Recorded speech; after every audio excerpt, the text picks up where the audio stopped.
చేరుకుంది మృతుల సంఖ్య. ఇక మృతుల సంఖ్య మరింత పెరిగే అవకాశం ఉన్నట్లు తెలుస్తుంది. ఇక చేవెళ్ల ఆసుపత్రిలో హృదయ విదారక పరిస్థితులు కనిపిస్తూ ఉన్నాయి.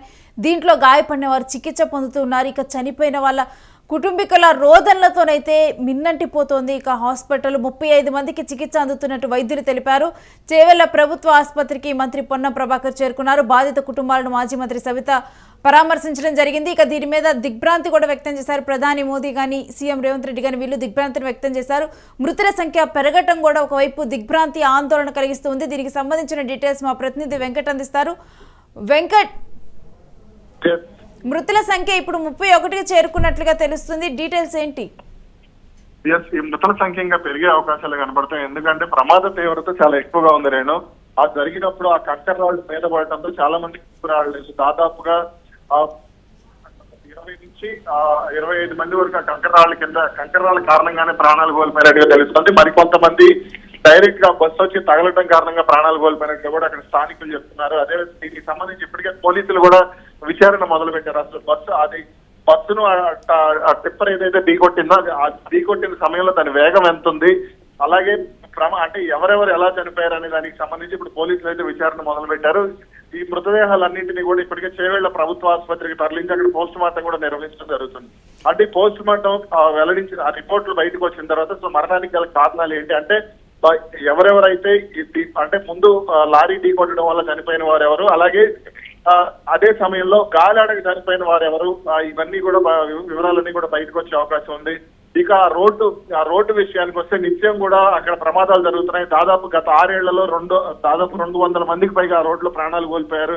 దాదాపు 650 మంది అదే రోడ్లో దాదాపు 6 ఏళ్ల నుంచి కూడా గాయాల పాలయ్యారంటూ కూడా అక్కడ స్థానికులు చెప్తున్నారు. ఈ రోడ్డుకు సంబంధించి అంటే కర్ణాటక సరిహద్దు వరకు కూడా ఒక జాతీయ రహదారిని నిర్మించాలనే ప్రతిపాదన ఉన్నప్పటికీ కూడా దానికి సంబంధించి నిధులు కేటాయించినప్పటికీ కూడా చెట్లు ఎక్కువగా ఉండటంతోనే నేషనల్ గ్రీన్ ట్రిబ్యునల్ దీనికి సంబంధించి అనుమతిని జారీ చేయలేదు. అందుకనే ఈ ప్రమాదాలు జరుగుతున్నాయంటూ కూడా అక్కడ అధికారులు అక్కడ ప్రభుత్వ అధికారులు చెప్తున్నారు. ఇక ప్రస్తుతానికైతే అక్కడ రోడ్డు నిర్మాణ పనుల విషయంలో ఆలస్యం జరుగుతుందని కూడా స్థానికులు ఆగ్రహం వ్యక్తం చేస్తున్న పరిస్థితి. అంటే అక్కడ స్థానిక ఎమ్మెల్యే కాళే యాదవ్ ఎవరైతే ఉన్నారో ఆయనకు ఆ చేవెళ్ల ఎమ్మెల్యే ఎవరైతే ఉన్నారో ఆయనపై తీవ్ర స్థాయిలో ఆ పరిధిలో దానికి సంబంధించి నియోజకవర్గ ఎమ్మెల్యే ఎవరైతే ఉన్నారో ఆయనపై రాళ్లు రువ్వడానికి కూడా అక్కడ స్థానికులు సిద్ధమయ్యారు. అలాగే బాధితుల కుటుంబ సభ్యులు కూడా దీనికి సంబంధించి నిరసన వ్యక్తం చేశారు. తమ వారి ప్రాణాలకు పోవడానికి కారణం ఈ రోడ్డు చాలా చిన్నగా ఉంది. భారీ వాహనాలను ఏ విధంగా ఈ రోడ్లకు అనుమతిస్తున్నారు? దాదాపు 50 టన్నుల బరువు ఉన్న లారీని అంటే 50 టన్నులకు పైగా కంకరతో వస్తున్నటువంటి లారీని ఏ విధంగా ఇక్కడికి మీరు అనుమతించారంటూ కూడా ఆగ్రహం వ్యక్తం చేసిన పరిస్థితి ఉంది. రైట్. ఇక ఇదే ప్రాంతానికి పలువురు మంత్రులు అధికారులు కూడా వచ్చినట్లు తెలుస్తుంది. దాని గురించిన డీటెయిల్స్ ఏంటి? కాసేపట్లో అక్కడికి తెలంగాణ రవాణా శాఖ మంత్రి పొన్నం ప్రభాకర్ చేరుకుంటారు ముఖ్యమంత్రి ఆదేశాల మేరకు. అలాగే మరికొంతమంది 1-2 మంత్రులు కూడా అటు రోడ్లు భవనాల శాఖ మంత్రి కూడా అక్కడికి చేరుకునే అవకాశాలు కనపడుతున్నాయి. ప్రమాద తీవ్రత అంటే దాదాపు 31 మంది ఈ ఘటనలో ప్రాణాలు కోల్పోయారు. ఇంకా మృతుల సంఖ్య పెరిగే అవకాశం ఉంది. క్షతగాత్రుల్లో ఎంతమంది బతుకుతారని చెప్పలేని పరిస్థితి ఉందనే అది కూడా అక్కడ వైద్యులు కూడా చెప్తున్నట్టుగా తెలుస్తుంది. ఇక దీనికి సంబంధించి ఇప్పటికే అటు కేంద్ర ప్రభుత్వానికి సంబంధించిన అధికారులు కూడా వచ్చారు, పరిస్థితిని అక్కడ సమీక్షిస్తున్నారు. దీనికి సంబంధించి ప్రధానమంత్రి కార్యాలయం కూడా ఆరాధిస్తుంది. ఎందుకు ఇంత దారుణమైన ప్రమాదం జరగడానికి గల కారణాలు ఏంటి అనే దానికి సంబంధించి ప్రధానమంత్రి నరేంద్ర మోడీ కూడా అధికారుల వివరాలు అడిగినట్టు కూడా తెలుస్తుంది. కాసేపటి క్రితమే ప్రధాని మోడీ దీనికి సంబంధించి దిగ్భ్రాంతి వ్యక్తం చేయడమే కాకుండా మృతుల కుటుంబాలను ఆదుకుంటామని కూడా హామీ ఇవ్వడం జరిగింది. ఇక హాస్పిటల్లో కూడా మృతుల కుటుంబాల రోదనలతోనైతే మిన్నంటుతున్నట్లు తెలుస్తుంది. అసలు వాళ్ళకి ట్రీట్మెంట్ ఏ విధంగా కొనసాగుతుంది? అసలు క్షతగాత్రుల పరిస్థితి ఏ విధంగా ఉంది? ఇప్పుడు 31 మంది ప్రాణాలు కోల్పోవడం ఒకటైతే అక్కడ గాయపడిన వారి పరిస్థితి అయితే చాలా దారుణంగా ఉందనే చెప్పాలి. అంటే వారిలో ఎక్కువ మంది చిన్నపిల్లలు అంటే కాలేజీలకు వెళ్ళడానికి బయలుదేరి వెళ్లిన వాళ్ళు, ఉద్యోగాల కోసం బయలుదేరి వెళ్లిన వాళ్ళు, హైదరాబాద్ లో చిన్న చిన్న పనులు చేసుకోవడానికి వెళ్లిన భవన నిర్మాణ కార్మికులు కూడా కొంతమంది ఉన్నారు. మనం ఇందాక చూసిన కొన్ని ఫొటోస్ అయితే ఇటు సోషల్ మీడియాలో కానీ వేయలేని పరిస్థితి కూడా ఉంది. అక్కడ చేతులు తెగిపడి కొంతమంది మరి అతి చిన్న పిల్ల అంటే రోజుల పసికందు కూడా తల్లితో పాటు ప్రాణాలు కోల్పోవడం అనేది అత్యంత బాధాకరమైన విషయం. ఆ ఆసుపత్రి ఆవరణ మొత్తం కూడా రోదనలతోనే నిండిపోయింది. అధికారులు ఎవరొచ్చినా అసలు దీనికి సంబంధించి ఎన్ని కోట్ల ఎక్స్గ్రేషన్ ఇచ్చినా సరే మనకు పోయిన ప్రాణాలను తిరిగి తీసుకురాలేరు. అటు రోడ్డు ప్రమాదం తీవ్రత ఇంకెంతమంది చనిపోతారో తెలియని పరిస్థితి. అలాగే దాదాపు 10 మంది పరిస్థితి విషమంగా ఉందని కూడా అధికారులు చెప్తున్నారు. కాబట్టి తమ వారి ప్రాణాలు, కనీసం బతికున్న వారి ప్రాణాలైనా కాపాడండి, పోయిన వారి ప్రాణాలు ఎలాగో తీసుకురాలేరు. అత్యున్నతమైనటువంటి వైద్య అవసరమైతే హైదరాబాద్ అత్యాధునిక వైద్య సదుపాయాలు ఉన్నటువంటి ఆసుపత్రికి తరలించినట్టు కూడా కోరలేదు. దీనికి సంబంధించి విషమంగా ఉన్న వాళ్ళని ఇప్పటికే గ్రీన్ ఛానల్ ద్వారా హైదరాబాద్ కూడా తరలించే ఏర్పాట్లు అయితే జరుగుతున్నాయి. Right, thanks for the details Venkat. ఇక ఒకవైపు ఇక్కడ ఎవరైతే గాయపడ్డారో వాళ్ళ కుటుంబాల పరిస్థితి కానీ వాళ్ళందరూ ఆందోళన తెలియజేస్తుంటే అక్కడ నుంచి ఒక్కొక్క విజువల్ బయటకు వస్తుంటే ఒక్కొక్క మరణం పెరుగుతుంటే కూడా చూసే వాళ్ళకు కూడా వినేవారికి కూడా ఈ బాధ రెట్టింపు అవుతుంది. చాలా తెల్లవారుజామున కూడా ఒక ఘోర రోడ్డు ప్రమాదం అయితే సంభవించింది. ఆ ఘోర రోడ్డు ప్రమాదంలోనే వీరందరూ కూడా ప్రాణాలు కోల్పోవడం జరిగింది. ఇక దీని మీద ఇటు ప్రధానమంత్రి మోదీ కూడా దిగ్భ్రాంతిని వ్యక్తం చేస్తూ ఆయన ఎక్స్గ్రేషియా ప్రకటించడం జరిగింది. ఇక దీని మీద ఇటు సీఎం రేవంత్ అదేవిధంగా ఏపీ సీఎం చంద్రబాబు నాయుడు కూడా దిగ్భ్రాంతిని వ్యక్తం చేశారు.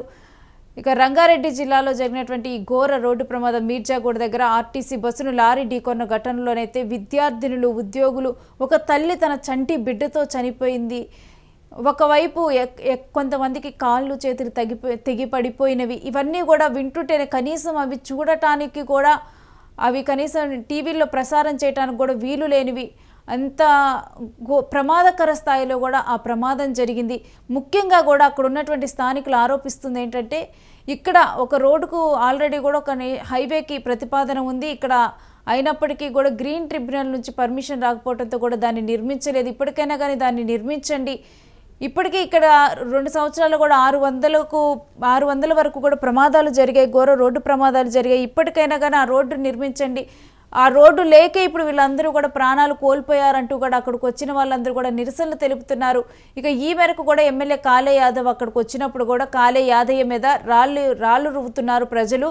ఎమ్మెల్యే డౌన్ అంటూ నినాదాలు చేస్తున్నారు. ఇక ఈ నిరసనలు కూడా తట్టుకోలేక ఎమ్మెల్యే కాళే యాదవ్ అక్కడి నుంచి అయితే వెళ్ళిపోయారు. ఇక దీంట్లో కూడా అనేక మంది కూడా చిన్న చిన్న వృత్తులు చేసుకునే వాళ్ళు, ఉద్యోగాలకు వెళ్ళే వాళ్ళు, చిన్న పిల్లలు వీళ్ళందరూ కూడా చనిపోవటం అయితే దిగ్భ్రాంతిని కలిగిస్తుంది.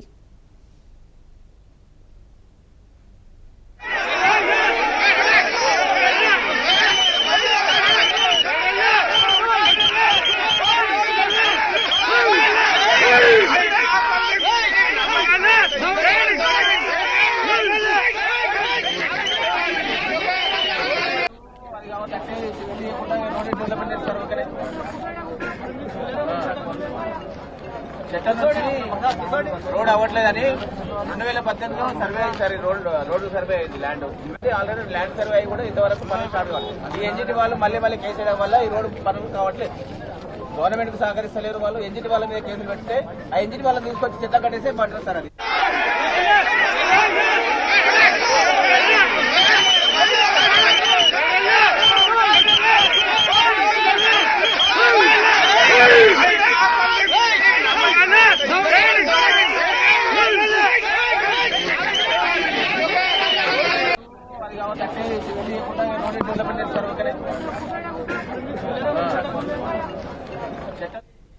ఇక అక్కడ రోడ్లు నిర్మించేందుకు నిధులు విడుదలైనప్పటికీ కూడా పర్మిషన్స్ లేక అక్కడ రోడ్లు నిర్మించలేదని, అసలు ఇంత చిన్న రోడ్డు మీదకి అంత హెవీ డ్యూటీ వెహికల్స్ని ఎలా పంపించారు, ఆ టిప్పర్ లారీని ఎందుకు పంపించారు, ఎందుకు అలౌ చేస్తున్నారు ఇలాంటి హెవీ వెహికల్స్ని చిన్న రోడ్డులకంటూ కూడా అక్కడ వాళ్ళు ప్రశ్నిస్తూ ఉన్నారు.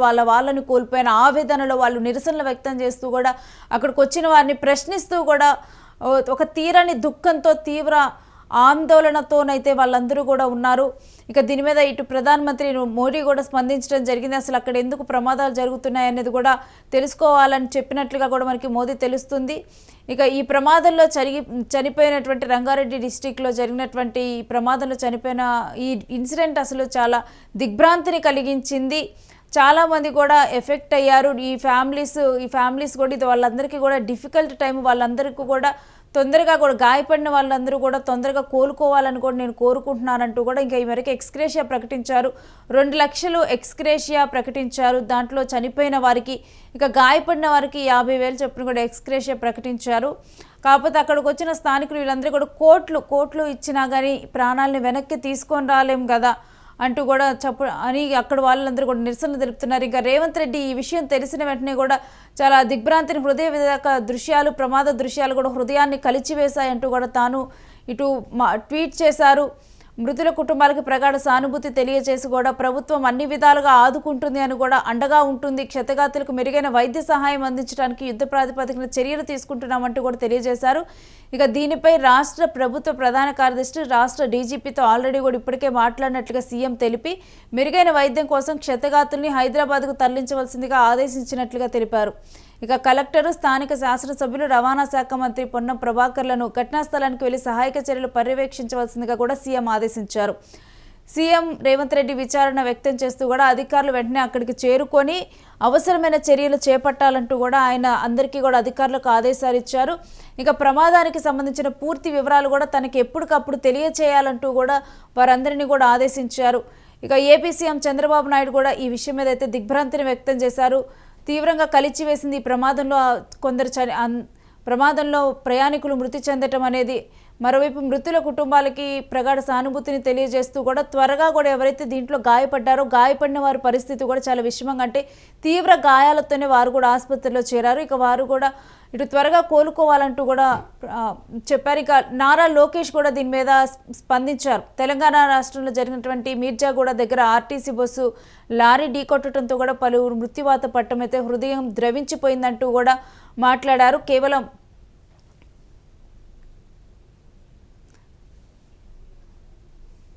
రైట్, ఇంకా మనకి దీని గురించి కొత్త అప్డేట్ అందుతుంది. ఇంకా బస్సు సీసీటీవీ ఫుటేజ్ కూడా యూటీవీ చేతికి వచ్చింది.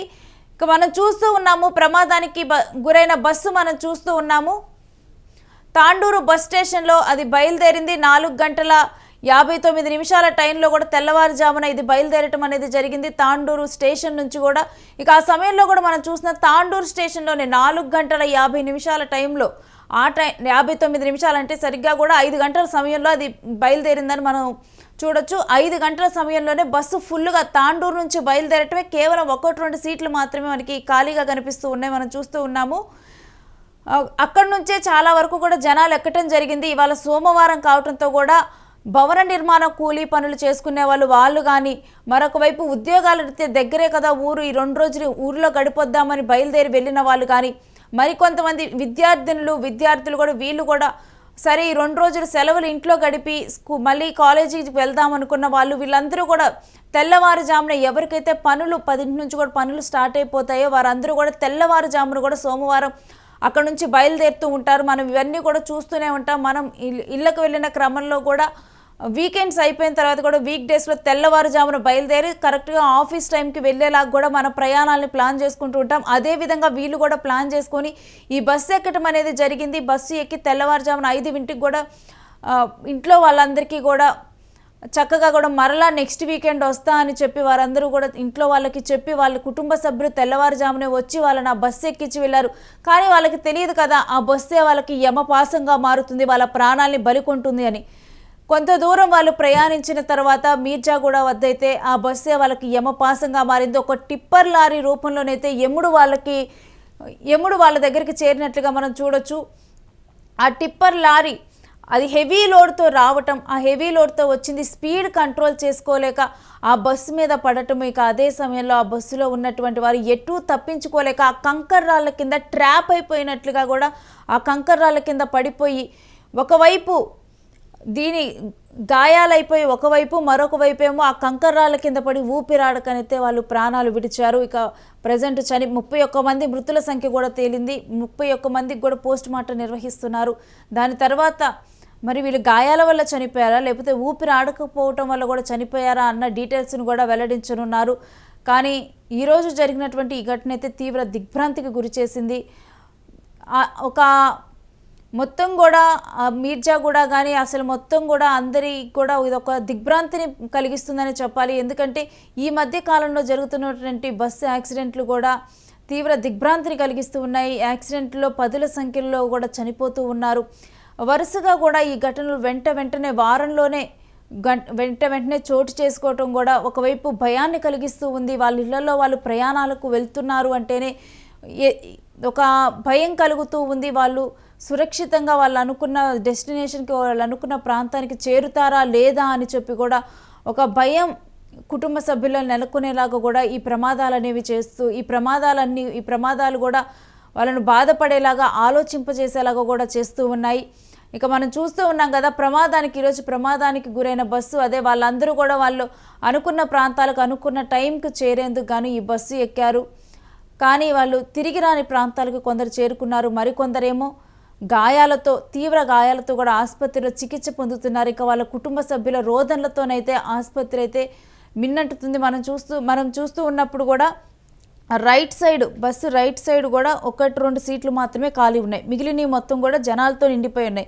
మనం టిప్పర్ లారీ చూసినా కానీ ఈ రైట్ సైడ్ డ్రైవర్ సైడ్ ఉన్న భాగంలోనే కంకర్ రాళ్ళు మొత్తం కూడా పడిపోవటం జరిగింది. అక్కడ ఉన్న వాళ్ళందరూ కూడా కంకర్ రాళ్ళ కిందే సమాధులైపోయారు. డ్రైవర్ కూడా స్పాట్లోనే చనిపోవటం జరిగింది. ఇక టిప్పర్ లారీ డ్రైవర్ కూడా స్పాట్లోనే చనిపోయారు.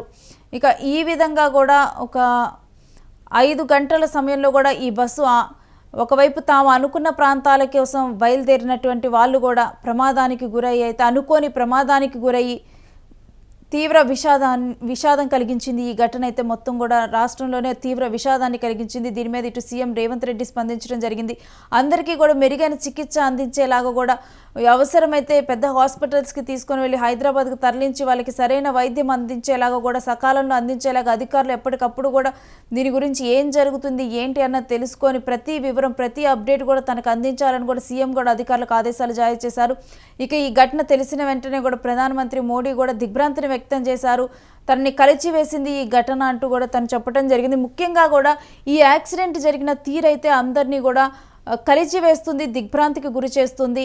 ఆ టిప్పర్ లారీ ఢీకొన్న తర్వాత కూడా ఆ టిప్పర్ లారీలో ఉన్నటువంటి కంకర మొత్తం కూడా వాళ్ళ మీద పడటము, ఆ కంకర్ రాళ్ళు కూడా శరీరంలోకి చొప్పించుకొని పోవటం, ఆ కంకర్ రాళ్ళు పక్కన వెళ్ళేటువంటి వాళ్ళకు కూడా పక్కన ఉన్నటువంటి వాళ్ళకు కూడా ఆ కంకర్ రాళ్ళు ఎగిరి వచ్చి వాళ్ళ బాడీలో కూడా చిక్కుకొని పోయి వాళ్ళ బాడీలో గుచ్చుకున్నట్లుగా కూడా వాళ్ళు చెప్పడం జరిగింది. ఇక ఈ విధంగానైతే ఈ ప్రమాదకర స్థాయి అయితే అందరినీ కూడా విషాదానికి దిగ్భ్రాంతికి గురి చేస్తుంది.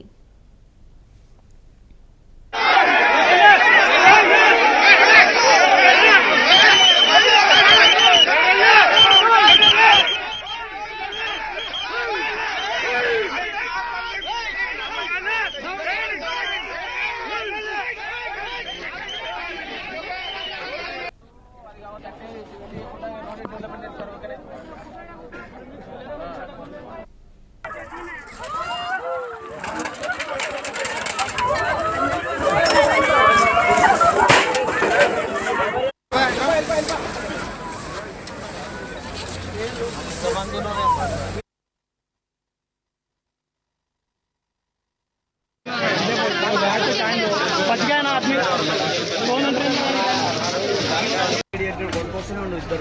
टर्निंग असल स्पीड बच गया ना आदमी टर्निंग असल स्पीड